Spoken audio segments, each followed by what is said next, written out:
Le retour surprise de MaPrimeRénov', nouveau coup de théâtre. Le gouvernement va finalement maintenir l'aide pour certains travaux de rénovation. Sont notamment concernés la pose de chaudières ou encore de fenêtres.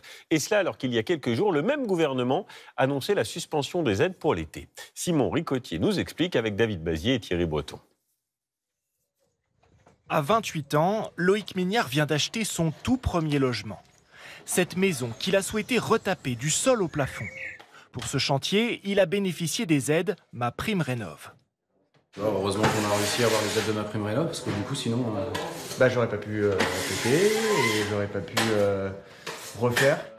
À quelques mois près, il aurait pu ne pas toucher ces aides, car le gouvernement a annoncé suspendre le dispositif pendant l'été. Hier, il a finalement décidé de le maintenir, mais uniquement pour les monogestes, c'est-à-dire une seule catégorie de travaux, par exemple l'isolation des murs ou le remplacement d'une chaudière. S'il avait fait sa demande aujourd'hui, Loïc Mignard n'aurait touché que 30 000 € environ, au lieu de 60 000. On travaille à tâtons, les entreprises, à mon avis, elles travaillent sans avoir de budget, sans être payées, sans rien, donc c'est un peu compliqué, c'est à flux tendu. Des allers-retours qui créent de l'incertitude et risquent de décourager les clients, selon cet entrepreneur. On a eu une dizaine de clients qui nous ont appelés soit pour stopper les travaux, parce qu'ils ont peur de ne pas toucher la prime, soit pour stopper les demandes de devis, parce que du coup ils disent on va attendre le 15 septembre parce que nous on ne veut pas s'engager sur un achat ou de la rénovation sans le montant exact.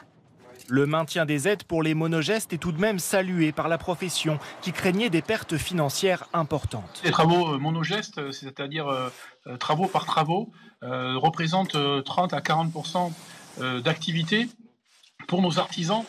L'ensemble des travaux devrait à nouveau être subventionné en septembre, mais le gouvernement promet à nouveau de modifier à nouveau le dispositif.